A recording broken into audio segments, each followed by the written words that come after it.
everyone? Pete Mack here.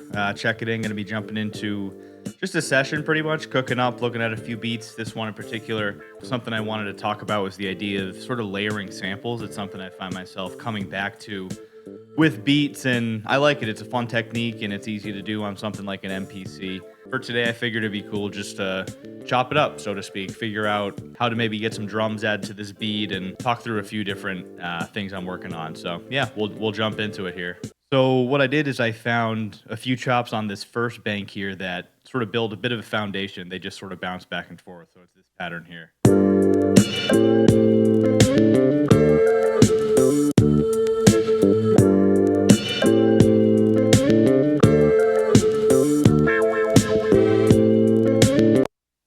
That's it up at the end there, but those first 4 bars are that initial pattern, and then back to that idea of layering samples. I've got that initial foundation, and then it's pretty simple. It's for the most part a loop. It's a couple different parts of that intro section rearranged a little bit, but it's a loop for the most part. So just got to spice it up a bit more, put our stamp of our own stamp on it, I guess is a good way to put it. So I found some of those second bank chops that have the vocals in them, and then I just took that section and isolated the vocals using MPC stems. So I've got stuff like this. With a woman like you, but love, I love you any kind of on your mind. Woman like you, but oh, what we stuff like that, which I'll show you later, I come back to and definitely have fun with. But initially, I came up with this just to sort of sprinkle those over that initial layer of chops and build a bit more of a heavy foundation.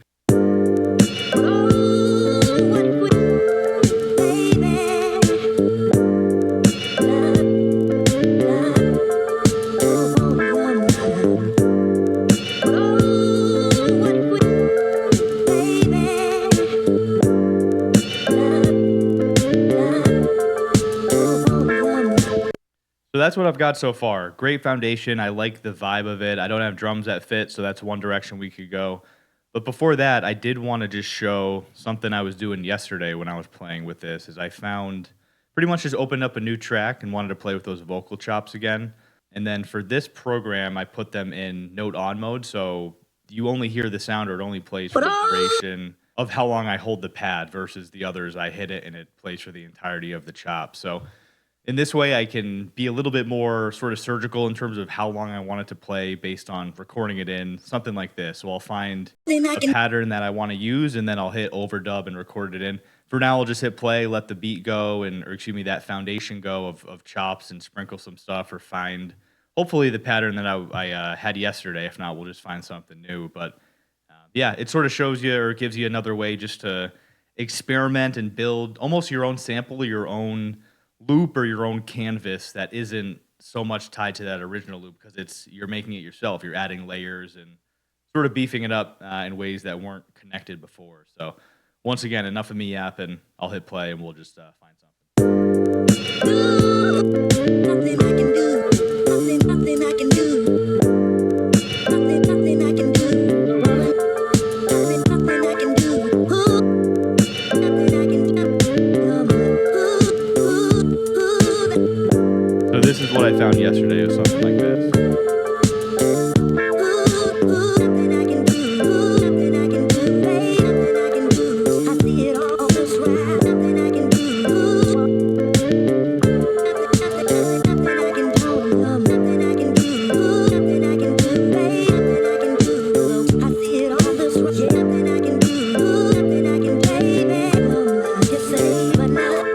This is really just experimenting, and this is part of the process I like a lot when it comes to making beats, is just seeing where the chops might fit. Maybe you've got stuff that works based on that initial placement of how you chopped it up. Maybe you have to go back to the drawing board. But for me, this is the fun part. And sometimes it's a drum beat in the background, or that you already have built out that you can try different chop patterns over. This time it's sort of just a foundation of sample chops that we've already got laid out. So we'll get something else in, we'll add some drums, and keep this thing moving.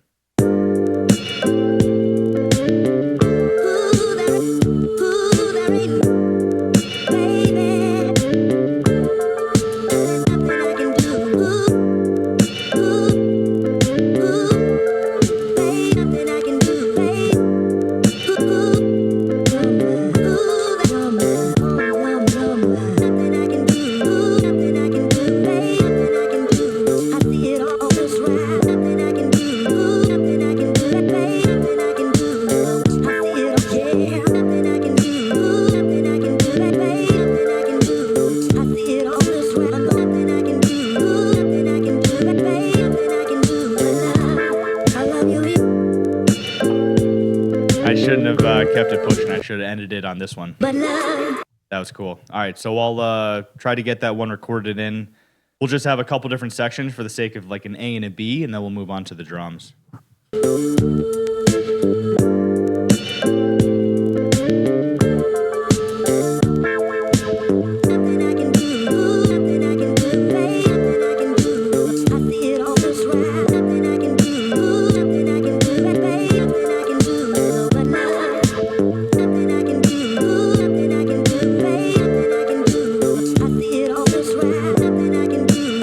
those two a little bit earlier. Go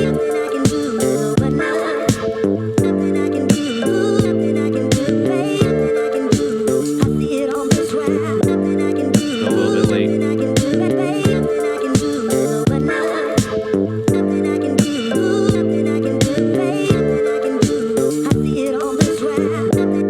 All right, so that's one that where I want to go ahead and edit those chops a little bit. These two up here, I think. So that little at the beginning, we gotta get that out of there. I see it on this rack, I see it all.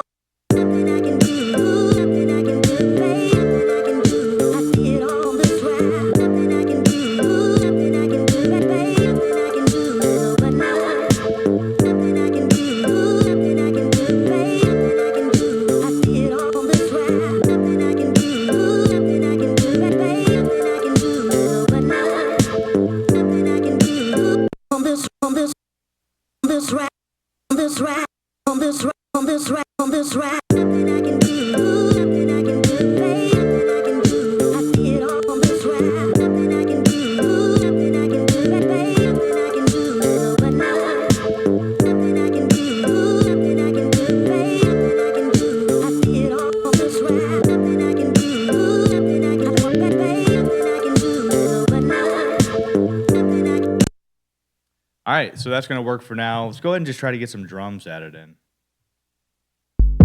Some percussion stuff. So let's go ahead and just try to find maybe start with a snare that works with that sample, and then that's how I typically do it is I'll build out drum by drum, sort of, okay, the snare sound that I think fits best, okay, then what hat sound fits best, both with that snare and with the sample. Then the kick usually last. But yeah, let's just jump into it.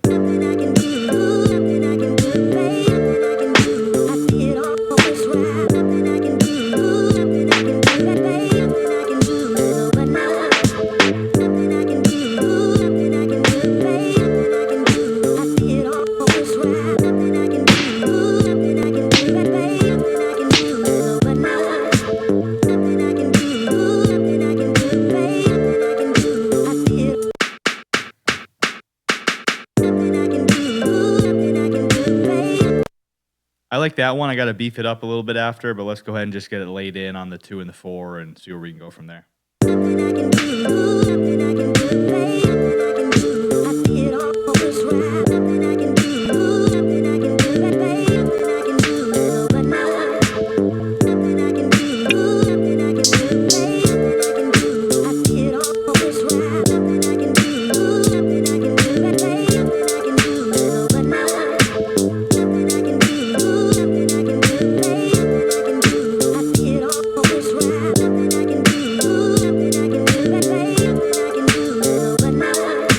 Got to get some swing on those hats.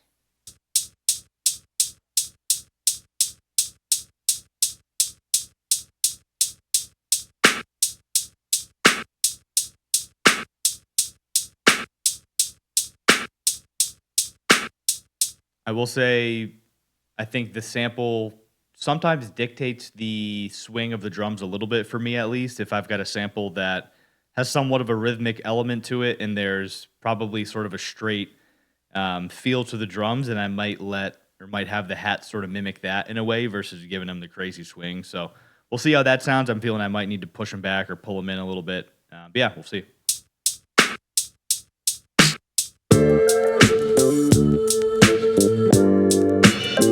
Actually, not bad. I don't hate it. And I also accidentally just let that other snare go that I had, and I'm thinking I might just layer what I've got. Beef that snare up sound quite a bit. Have it.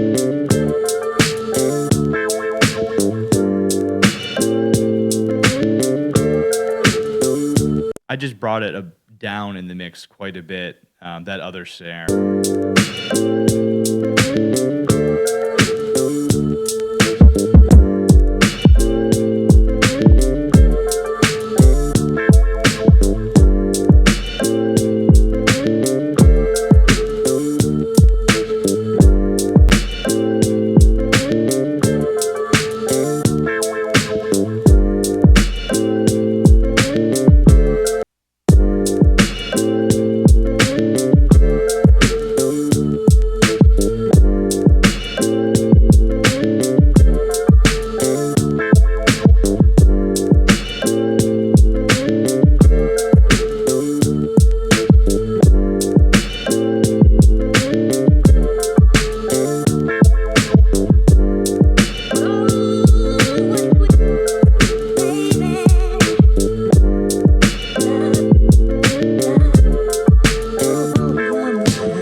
I like that. I like that.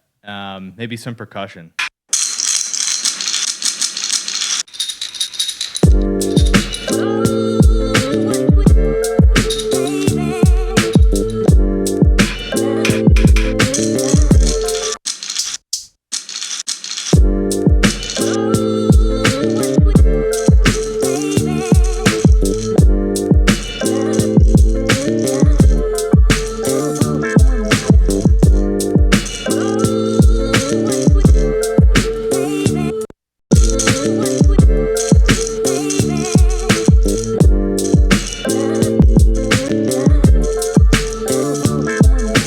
Just as like a texture in the background, really. I'm going to lower it quite a bit, probably throw an EQ on it real quick here.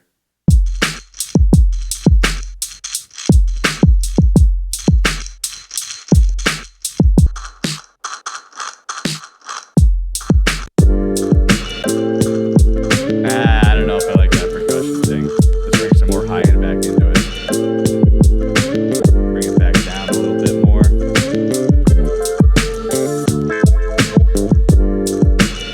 All right, that's gonna live right there for now, as is. Yeah, that's I don't know, that's coming together. So let's go ahead and try out those different vocal chop patterns on top. I like to use the track mute screen as sort of like my home base when it comes to the arrangement. So instead of building out different sequences, I'll essentially just build out different options of either drums or chops or different things on the different tracks. So then I can trigger them in and out as I'm once again recording through the SP and into Ableton. So I've got the compressor and the EQ on. I can also add live effects on buses 1 and 2. And yeah, so let's go ahead and do that.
That's the beat.